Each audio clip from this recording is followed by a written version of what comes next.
Et si la région la plus pauvre d'Afrique devenait le nouveau centre de gravité du monde? Imaginez, le Sahel, longtemps réduit à la poussière et à l'oubli, s'apprête à renverser la table. Là où les cartes géopolitiques voyaient un désert silencieux, surgit à présent une alliance inattendue entre trois pays résolus: le Burkina Faso, le Niger et le Mali. Ensemble, ils forment la Confédération AES. Un pacte forgé non pas dans le luxe, mais dans la sueur, la mémoire et la colère accumulées après des décennies de dépendance. Autour d'eux, les sanctions internationales s'abattent comme des murs infranchissables. Les grandes puissances tentent d'étouffer cette renaissance, multipliant embargos, menaces et isolement. Mais loin de s'effondrer, le Sahel transforme cette adversité en énergie brute. Pour saisir la portée de cet événement, il faut revenir en arrière. Pensez à l'Amérique latine au XIXe siècle, lorsque Simón Bolívar, le Libertador, a uni de vastes territoires pour briser le joug colonial espagnol. Les défis étaient titanesques: armées étrangères, blocus économique, divisions internes. Mais la volonté de reprendre son destin a transcendé les obstacles. Aujourd'hui, le Sahel s'inscrit dans la même logique d'émancipation. Les leaders sahéliens, à la manière de Sankara ou de Lumumba, puisent leur énergie dans une histoire de lutte, d'humiliation, mais aussi d'espoir. Une nouvelle génération de leaders émerge. Hommes et femmes pour qui la souveraineté n'est plus un simple mot, mais une urgence vécue. Former leurs propres armées, cultiver leurs propres terres, bâtir leurs industries, inventer des institutions africaines capables de défier les règles dictées ailleurs. Ici, la souveraineté ne se proclame pas, elle se construit, jour après jour, dans chaque village, chaque école, chaque caserne. Prenons l'exemple de la création de l'Institut supérieur d'éducation militaire à Ouagadougou. Auparavant, les jeunes officiers burkinabés étaient envoyés à Paris ou à Moscou, suivant des programmes étrangers, parfois déconnectés des réalités sahéliennes. Désormais, ils apprennent l'histoire de l'Afrique, les stratégies adaptées à leur environnement, et développent un sentiment d'appartenance nationale. C'est une rupture majeure. La formation n'est plus un outil de dépendance, mais de libération. La tension est vive. Si le Sahel échoue, c'est tout un continent qui risque de s'enfoncer dans le récit de l'échec, prisonnier de l'assistanat et de l'humiliation. Mais si, au contraire, la Confédération AES triomphe, c'est la promesse d'un séisme. Un modèle capable d'inspirer une génération, de briser le cycle de la dépendance et de forcer le monde à revoir ses certitudes. Dans le silence brûlant du désert, une révolution discrète s'amorce. Le Sahel, jadis périphérie muette, pourrait devenir l'épicentre d'une nouvelle histoire, celle d'un continent qui ne demande plus l'autorisation d'exister, mais qui choisit enfin d'écrire ses propres règles. Mais comment cette révolution silencieuse a-t-elle pris racine? Pour comprendre, il faut revenir à la source de la colère et de l'audace qui animent la Confédération AES. Le désert n'a pas toujours été silence. Sous le sable, les graines de résistance attendaient, prêtes à jaillir et briser le cycle de l'oubli. Des décennies durant, le Sahel fut réduit à une bande muette sur la carte, symbole de pauvreté, de fragmentation, de misère héritée du colonialisme. L'histoire mondiale semblait y avoir tracé une frontière de résignation, condamnant ces peuples à subir des décisions venues d'ailleurs. Pourtant, dans cette poussière, une conviction a germé. L'oppression ne dure que jusqu'au réveil. C'est dans la nécessité, pas dans le confort, que le Burkina Faso, le Mali et le Niger ont forgé une solidarité nouvelle. L'Alliance des États du Sahel n'est pas née dans des salons, mais dans les casernes, les champs, les villages encerclés, là où la survie se dispute chaque jour à la fatalité.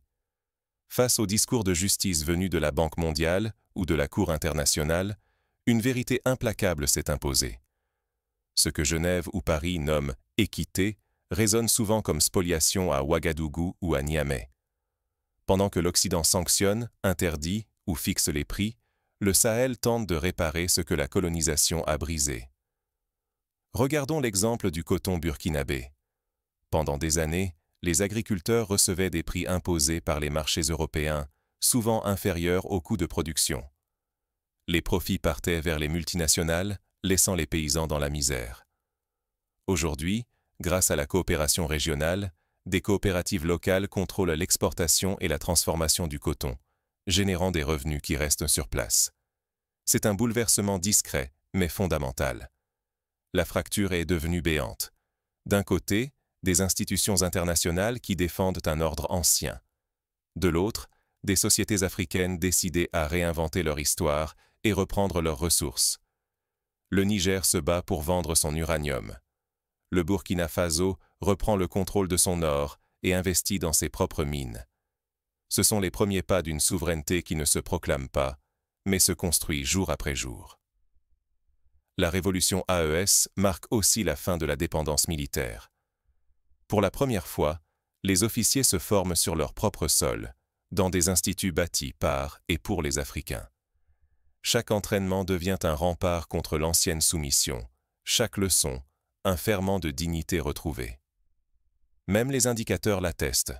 La croissance du Burkina Faso, modeste mais réelle, se traduit en marchés rouverts, en écoles rebâties, en paysans qui reviennent à la terre sans peur.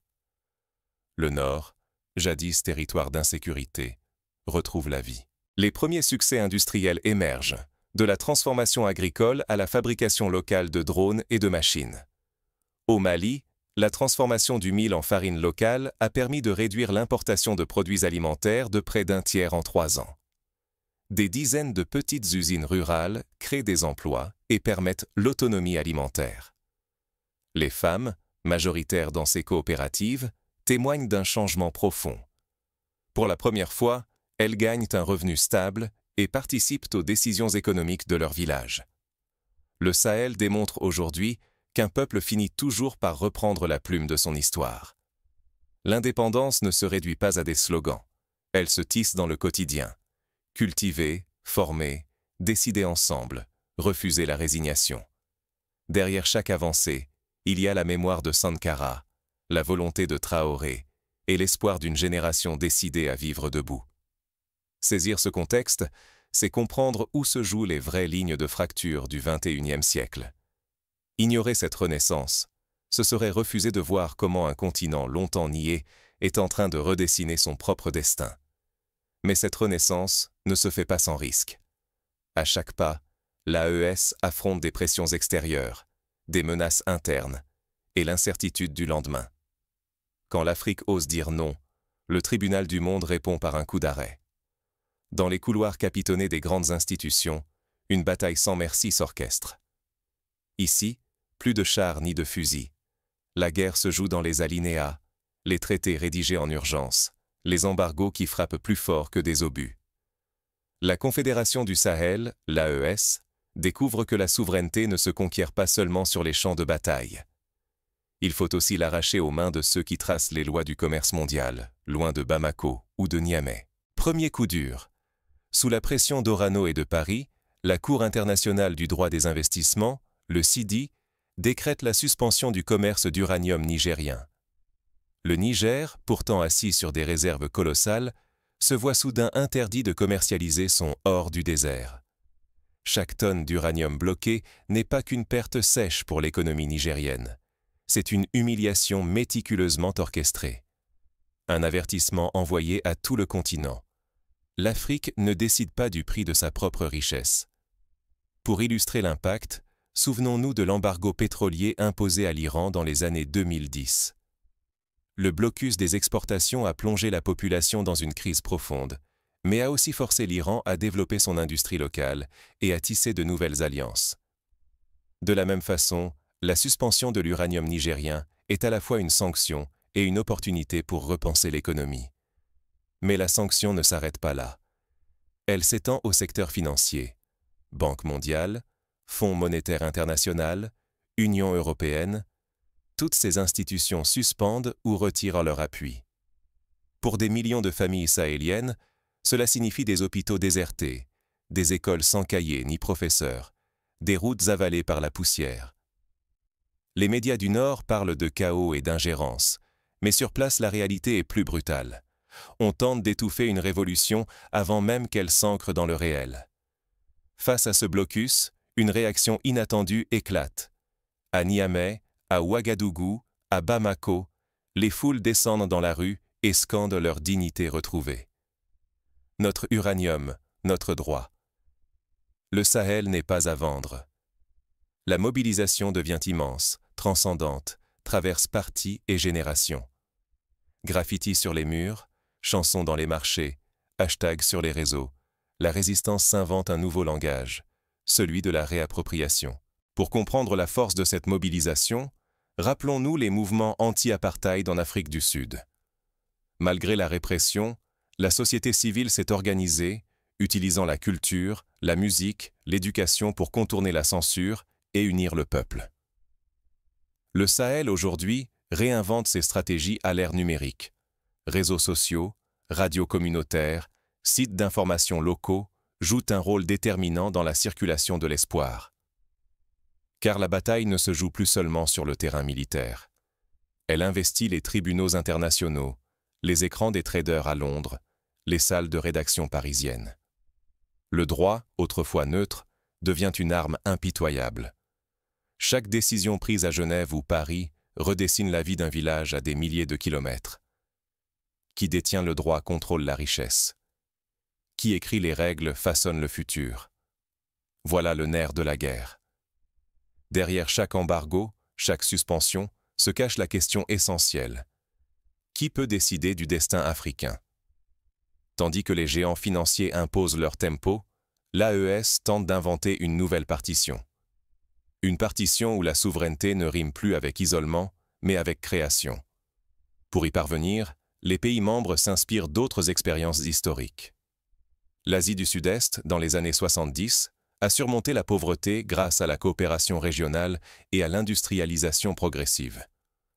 L'ASEAN, l'Association des nations de l'Asie du Sud-Est, a permis à des pays comme le Vietnam et l'Indonésie de s'entraider pour négocier avec l'Occident et développer des industries locales. Le Sahel tente aujourd'hui une stratégie semblable, adaptée à ces réalités. Le Sahel avance désormais sur une ligne de crête, entre asphyxie économique et espoir d'un printemps. Dans la tourmente, une certitude naît. Le combat pour la dignité ne se gagnera pas seulement à coups de slogans, mais par la construction d'institutions alternatives, de solidarités inédites, d'idées qui résistent à la pression des puissances. Face à la fermeture occidentale, le Sahel décide d'esquisser ses propres routes. Mais inventer de nouveaux chemins signifie aussi prendre d'énormes risques. À quoi ressemblent les premiers pas concrets de la résistance sahélienne? Privés de tout crédit international, ils n'attendent plus rien de personne. L'AES et ses membres relancent l'agriculture de subsistance, longtemps méprisée, et la transforment en socle d'autonomie.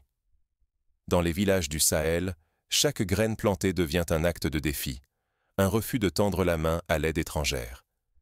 L'inflation, contre toute attente, reste contenue, sans aucun recours au FMI ni à la Banque mondiale. Mais la lame de fond, c'est la réforme agraire. Les titres fonciers, désormais digitalisés, rendent les terres confisquées aux communautés. Les paysans redeviennent propriétaires, maîtres d'un avenir qu'on leur a volé. À l'échelle de 3 nations, ce retour à la terre corrige des décennies de spoliation et relance la production locale. Prenons l'exemple d'un village du nord du Burkina Faso. Il y a 10 ans, la terre était exploitée par une entreprise étrangère. Aujourd'hui, grâce à la restitution des titres, les agriculteurs ont organisé une coopérative. Ils produisent du sorgho, du maïs, du niébé, vendent directement sur les marchés locaux et fixent les prix eux-mêmes. Les bénéfices servent à construire une école et à financer la santé communautaire. L'industrialisation se réinvente. Fini les convois de coton, d'or, d'uranium quittant le Sahel à l'état brut, enrichissant d'autres continents. Aujourd'hui, de jeunes ingénieurs du Burkina, du Niger et du Mali transforment sur place les matières premières en biens à haute valeur ajoutée. Des ateliers textiles surgissent à Ouagadougou, des coopératives minières à Arlit, et dans les campagnes, de petites usines agricoles redonnent vie à l'économie rurale. Dans le secteur de la transformation alimentaire, des unités locales transforment le lait, autrefois perdu faute de conservation, en yaourt et fromage vendus sur les marchés urbains.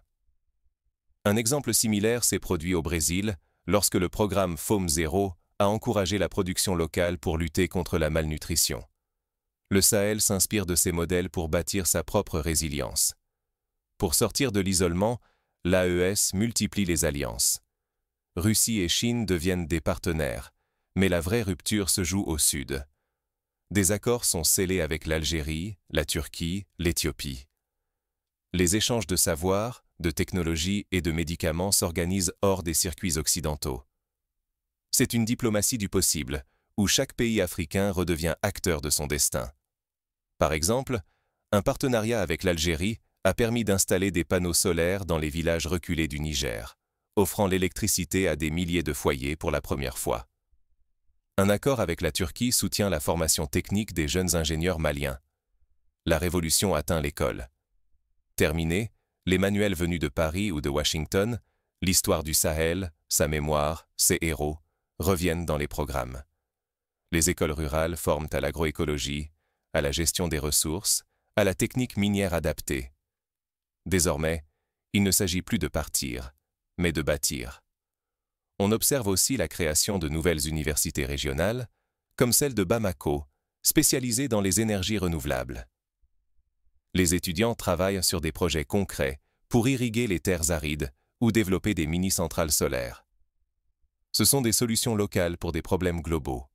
Ce pari de l'émancipation reste risqué. S'affranchir de l'Occident, c'est gagner l'autonomie, mais aussi s'exposer à l'isolement, aux représailles économiques, juridiques, parfois militaires.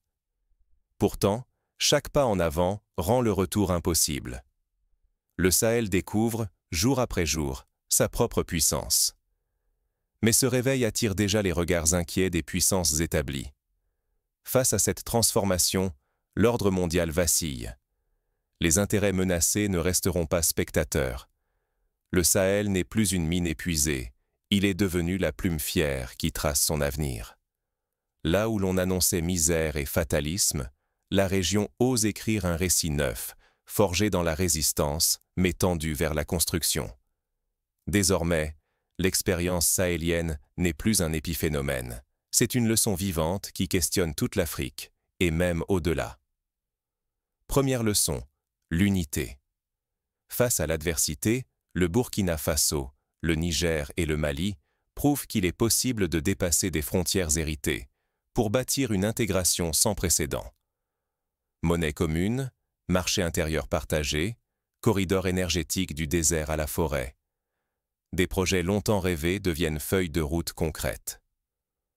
Pour la première fois, 3 pays francophones, que l'histoire avait séparés et affaiblis, élaborent ensemble leurs propres règles économiques. L'initiative de la monnaie commune s'inspire de l'expérience de l'euro en Europe. Certes, les défis sont immenses. Harmonisation des politiques monétaires, gestion des taux de change, risque d'inflation. Mais la création d'une unité monétaire propre permet de s'affranchir de la tutelle du franc CFA, longtemps symbole de dépendance à l'égard de la Banque de France. Mais l'indépendance ne s'arrête pas à l'économie. La Confédération AES invente de nouvelles institutions africaines, universités ancrées dans l'histoire du continent, tribunaux capables de juger selon les réalités locales. Ces outils ne servent pas seulement à organiser le quotidien, ils imposent au monde entier une voix africaine autonome et crédible. Par exemple, le tribunal régional de Bamako règle les litiges commerciaux entre entreprises sahéliennes, évitant le recours aux arbitrages étrangers. Cela accélère les procédures et renforce la confiance dans la justice locale. Ce qui distingue ce mouvement, c'est un bouleversement de paradigme. Jadis enchaînés à la dépendance, les pays du Sahel font de la maîtrise de leurs ressources une politique tangible. L'agriculture reprend racine, l'or et l'uranium ne quittent plus le sol sans contrôle national, et la jeunesse apprend à produire, non à attendre. L'autonomie cesse d'être une promesse, elle devient une méthode, visible dans chaque décision. Au cœur de cette mue, un homme incarne la rupture, Ibrahim Traoré. Loin du mythe du chef autoritaire, il s'impose par un leadership de proximité, marchant parmi le peuple, prônant une révolution éthique plutôt que guerrière. Ses choix rompent avec la tradition, former les soldats à l'esprit africain, instaurer la transparence, valoriser la dignité avant les intérêts individuels. Traoré devient le symbole d'une génération de dirigeants prêts à écouter, à servir, à réinventer. Traoré s'inspire du modèle de Julius Nyerere en Tanzanie. Nyerere a privilégié une gouvernance participative, mettant en avant l'éducation universelle et la solidarité villageoise. Traoré applique ces principes à l'ère digitale. Chaque grande décision est précédée de consultations populaires, de débats dans les quartiers, de forums citoyens. C'est une démocratie de proximité qui redonne la parole aux oubliés. À travers ces mutations, le Sahel ne cherche pas simplement à survivre, il invente un modèle. Si l'expérience réussit, elle peut inspirer tout le continent à briser le carcan de la dépendance. Pour la jeunesse africaine, chaque victoire, chaque institution, chaque goutte d'huile produite localement est une preuve. L'indépendance n'est pas une utopie, mais un chemin, rude certes, mais désormais accessible. Le monde observe. Ce qui se joue ici dépasse la région. C'est la possibilité pour l'Afrique de reprendre la plume de sa propre histoire. La question n'est plus si ce modèle ira loin, mais comment et jusqu'où il saura s'étendre, s'adapter, s'imposer. Mais un tel basculement ne se fait pas sans résistance. À chaque pas, de nouveaux obstacles surgissent, menaçant de briser l'élan ou de déformer le rêve. La liberté ne se signe pas. Elle se sème, grain après grain, dans la poussière et le vent. Pendant des décennies, le Sahel fut pour le monde un lieu d'oubli, une frontière de pauvreté, un terrain d'analyse froide et de regards extérieurs. Mais aujourd'hui, cette terre blessée devient le laboratoire où l'Afrique tente de réapprendre à se choisir elle-même. C'est ici que s'invente une audace inattendue. 3 pays, le Burkina Faso, le Niger, le Mali, refusent le récit imposé de la crise. Ils transforment la résistance en projet, forment leurs propres soldats, ouvrent leurs propres écoles, reprennent la main sur l'or, l'uranium, le coton. Chaque pas est un défi lancé à l'ordre établi. Les sanctions tombent, mais la Confédération AES ne recule pas. Elle s'organise, s'obstine, déjoue le fatalisme. Là où la Banque mondiale parle de justice, les peuples voient leur dignité niée. Là où les anciennes puissances dressent des tribunaux, les citoyens sèment des coopératives et des usines. Rester spectateur, c'est consentir au statu quo. Fermer les yeux sur ce qui se joue au Sahel, c'est accepter que d'autres décident du prix du mil, du kilo d'or, du sens du mot indépendance. Mais partager ce récit, c'est choisir la dignité retrouvée, celle qui naît dans la poussière, s'affirme sur les marchés, se chante dans les écoles. Le réveil du Sahel n'est pas une revanche. C'est une promesse, celle d'une souveraineté bâtie dans l'action quotidienne. Ici, l'indépendance n'a plus la couleur d'un slogan, mais celle d'un chantier ouvert, d'une terre qui refuse la résignation. Ce qui se joue va au-delà des frontières de l'AES. Toute une jeunesse africaine observe, hésite, mais espère. L'enjeu n'est pas seulement le contrôle des ressources ou la survie d'un bloc régional, mais la renaissance d'une mémoire, la reconquête d'un futur écrit par et pour les Africains. Quels sont les prochains défis? D'abord, consolider la paix intérieure. Cela implique des dialogues ouverts entre ethnies, le développement de politiques inclusives pour éviter de nouveaux conflits, l'intégration des jeunes dans le processus de décision. Ensuite, renforcer l'autonomie énergétique, investir dans le solaire, l'hydroélectrique, le biogaz pour ne plus dépendre des importations coûteuses. Enfin, bâtir un réseau de solidarité africain, d'ouest en est, pour résister aux pressions extérieures. Ce n'est pas un chemin sans embûches. Les tentations de division, les pressions économiques, le risque de corruption sont réels. Mais chaque jour, les Sahéliens prouvent qu'ils peuvent innover, résister, inventer. Assisterons-nous à cet éveil africain qui pourrait bouleverser la planète? Ou laisserons-nous les règles du vieux monde étouffer la germination de la dignité? La réponse n'appartient pas aux chancelleries, mais à ceux qui, comme vous, refusent d'être simples spectateurs. Partagez ce récit. Semez la question. Parce qu'aujourd'hui, l'histoire attend le courage de regarder autrement le Sahel.